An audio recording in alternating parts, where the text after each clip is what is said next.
प्रेम से बोलिए बृहस्पति देव भगवान की जय। भारतवर्ष में एक प्रतापी और दानी राजा राज्य करता था। वह नित्य गरीबों और ब्राह्मणों की सहायता करता था।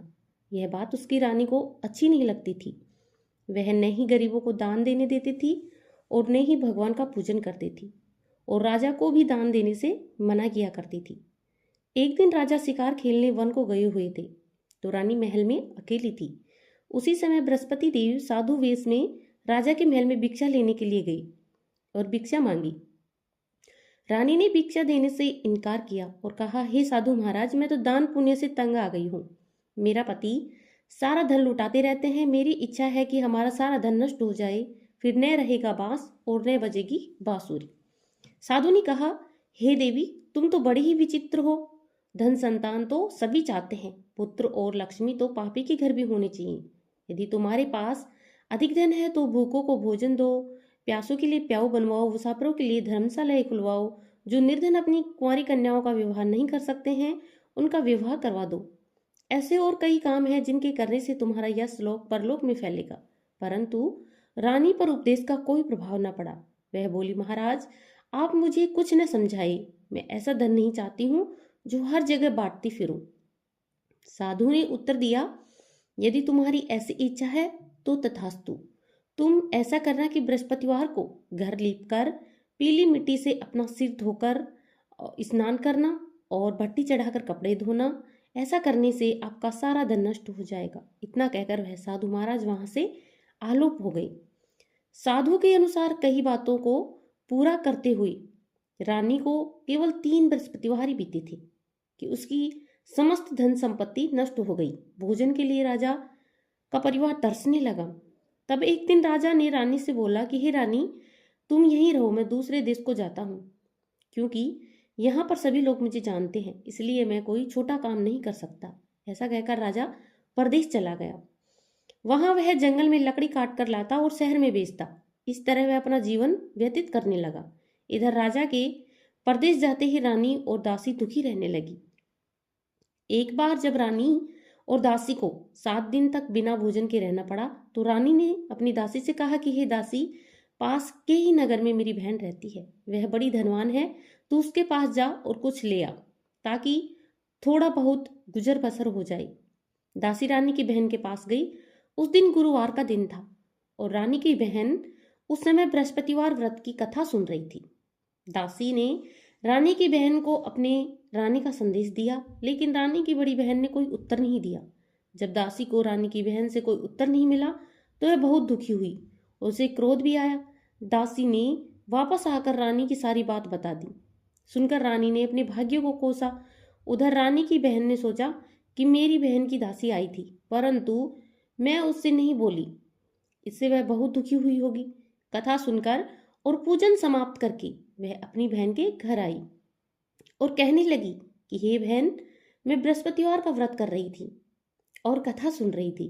तुम्हारी दासी मेरे पास आई, परंतु जब तक कथा होती तब तक ना तो उठ सकते हैं और ना ही बोलते हैं, इसलिए मैं नहीं बोल पाई थी। कहो दासी क्यों आई थी?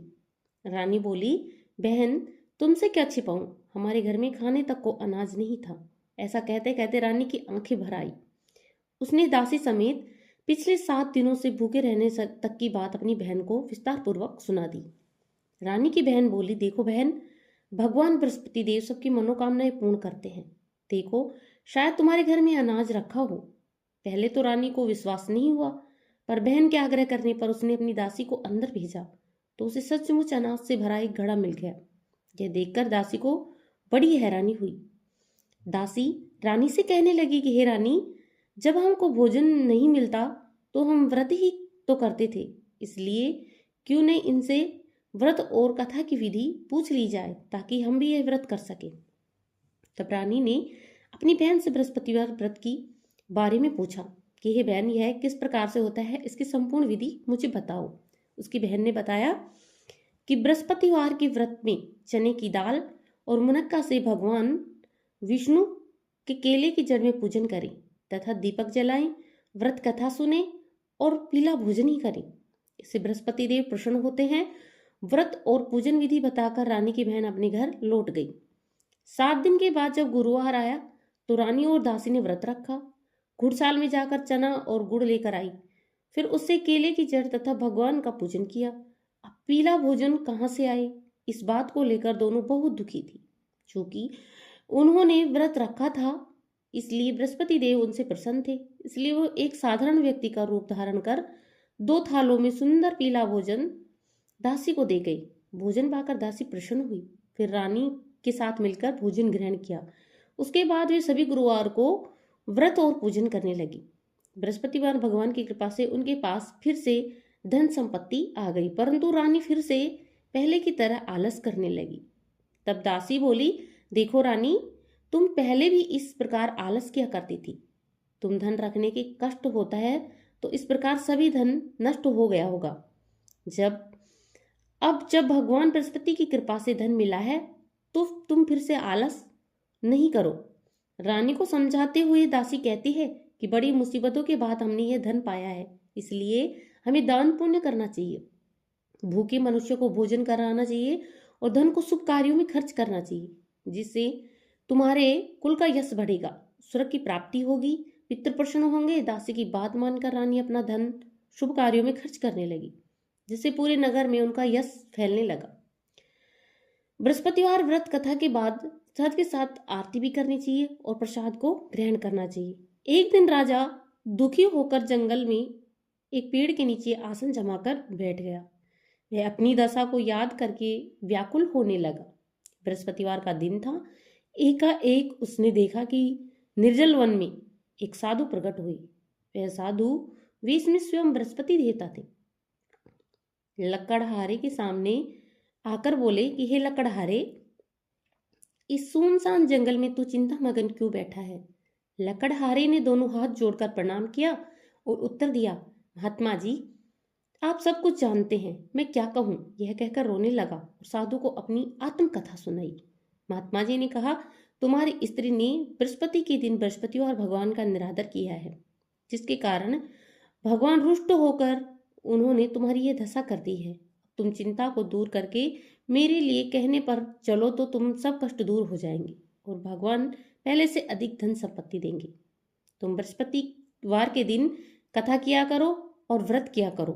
2 पैसे के चने मुकम्मल लाकर उसका प्रसाद बनाओ। शुद्ध जल के लोटे में शक्कर मिलाकर अमृत तैयार करो। कथा के पश्चात अपने सारे परिवार और सुनने वाले प्रेमियों में अमृत प्रसाद बांटकर आप भी ग्रहण करो। ऐसा करने से भगवान तुम्हारी सभी मनोकामनाएं पूर्ण करेंगे। साधु के ऐसे वचन सुनकर लकड़हारा बोला कि हे प्रभु, मुझे लकड़ी बेचकर इतना ही पैसा मिलता है जिसे भोजन के उपरांत कुछ बचा सकूं।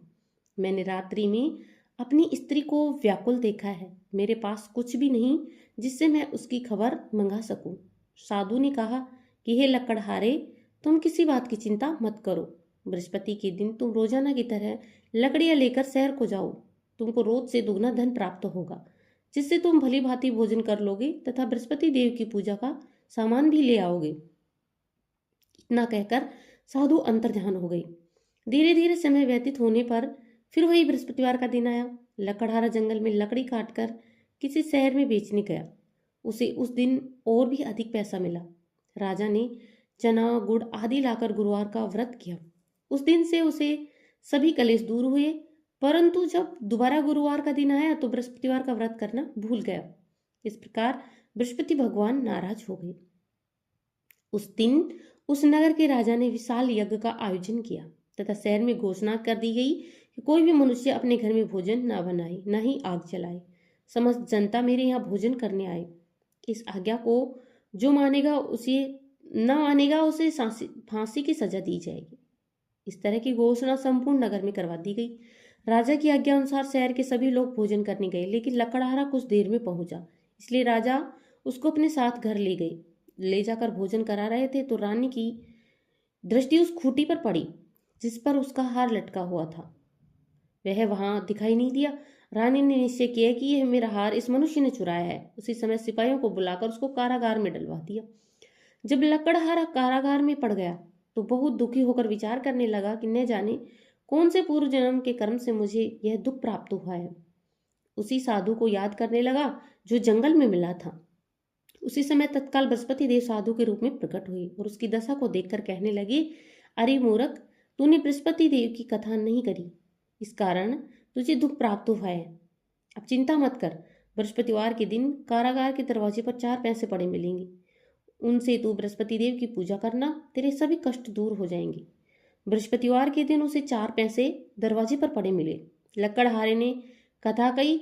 उसी रात्रि को बृहस्पति देव ने उस नगर के राजा को स्वप्न में कहा, हे राजा, तुमने जिस आदमी को कारागार में बंद कर दिया है वह निर्दोष है, वह राजा है, उसे छोड़ देना। रानी का हार उसी खूंटी पर लटका हुआ है, अगर तू ऐसा नहीं करेगा तो मैं तेरे सारे राज्य को नष्ट कर दूंगा। इस तरह रात्रि की स्वप्न को देखकर राजा प्रातःकाल उठा और खूंटी पर हार देकर लकड़हारे को बुलाकर क्षमा मांगी तथा लकड़हारे को योग्य सुंदर वस्त्र आभूषण देकर विदा कर दिया। बृहस्पति देव की आज्ञा अनुसार लकड़हारा अपने नगर को चल दिया। राजा जब अपने नगर के निकट पहुंचा तो उसे बड़ा ही आश्चर्य हुआ। नगर में पहले से अधिक बाग, तालाब, कुएं तथा धर्मशालाएं, मंदिर आदि बन गए थे। राजा ने पूछा कि यह किसका बाग और धर्मशालाएं हैं। तब नगर के सब लोग कहने लगे कि यह सब रानी और बांदी के हैं। तो राजा को आश्चर्य हुआ और गुस्सा भी आया।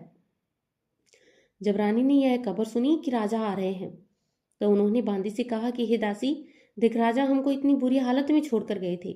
हमारी ऐसी हालत देखकर और हमें इस हालत में देखकर कहीं वो लौट न जाए, इसलिए तू दरवाजे पर खड़ी हो जा। आज्ञा अनुसार दासी दरवाजे पर खड़ी हो गई। राजा आए तो उन्हें अपने साथ लेवा लाई। तब राजा ने क्रोध करके अपनी रानी से पूछा कि यह धन तुम्हें कैसे प्राप्त हुआ। तब उन्होंने कहा कि हमें यह सब धन बृहस्पति देव के इस व्रत के प्रभाव से प्राप्त हुआ है। राजा ने निश्चय किया कि 7 रोज बाद तो सभी बृहस्पति देव का पूजन करते हैं, परंतु मैं प्रतिदिन दिन में 3 बार कहानी तथा रोज व्रत किया करूंगा। अब हर समय राजा के दुपट्टे में चने की दाल बंधी रहती तथा दिन में 3 बार कहानी कहता। एक रोज राजा ने विचार किया कि चलो अपनी बहन के यहाँ हो आते हैं। इस तरह निश्चय कर राजा घोड़े पर सवार हुआ अपनी बहन के यहाँ चलने लगा। मार्ग में उसने देखा कि कुछ आदमी एक मुर्दे को लेकर जा रहे हैं। उन्हें रोककर राजा कहने लगे, अरे भाई, मेरे बृहस्पति देव की कथा सुन लो। वे लोग बोलने लगे, हमारा तो आदमी मर गया है और उसको कथा की पड़ी है। परंतु कुछ लोग बोले, अच्छा खाओ, हम तुम्हारी कथा सुन लेंगे। राजा ने दाल निकाली और जब कथा आदि हुई तो मुर्दा हिलने लगा, और जब कथा समाप्त हुई तो राम राम करके मनुष्य उठकर बैठ खड़ा हुआ। आगे मार्ग में उसे एक किसान के खेत में हल चलाता मिला।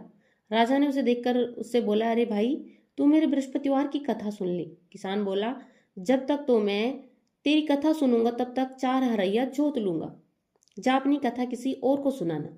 इस तरह राजा आगे चलने लगा। राजा को आटते ही बैल फछाड़ खाकर गिर गया और किसान के पेट में बड़े जोर से दर्द होने लगा। उसी समय उसकी माँ रोटी लेकर आई। उसने यह सब देखा तो अपने पुत्र के सब हाल पूछा। बेटे ने सभी हाल कह दिया तो बुढ़िया दौड़ी दौड़ी उस घुड़सवार के पास गई और उससे बोली कि मैं तेरी कथा सुनूंगी, तू अपनी कथा मेरे खेत पर चलकर ही कहना। राजा ने बुढ़िया के खेत पर जाकर कथा कही, जिसके सुनते ही वह बैल उठ बैठ खड़ा हुआ। किसान के पेट में दर्द भी बंद हो गया। राजा अपनी बहन के घर पहुंचा। बहन ने भाई की खूब मेहमानी की। दूसरे रोज प्रातःकाल राजा जगा तो वह देखने लगा कि सब लोग भोजन कर रहे हैं। राजा ने अपनी बहन से कहा, ऐसा कोई मनुष्य है जिसने भोजन नहीं किया हो? मेरी बृहस्पतिवार की कथा सुन ले।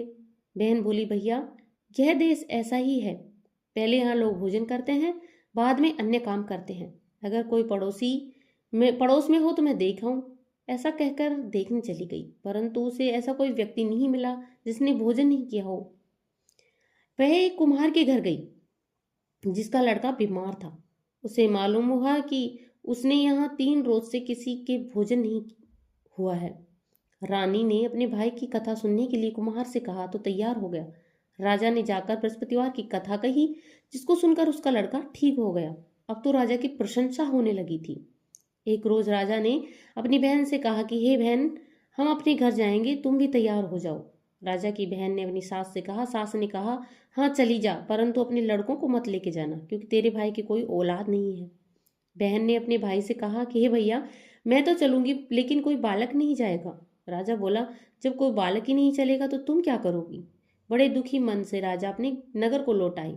राजा ने अपनी रानी से कहा, हम निर्वंशी हैं, हमारा मुंह देखने का धर्म नहीं है और कुछ भोजन आदि नहीं किया। रानी बोली, हे प्रभु, बृहस्पति देव ने हमें सब कुछ दिया है, वह हमें औलाद भी अवश्य देंगे।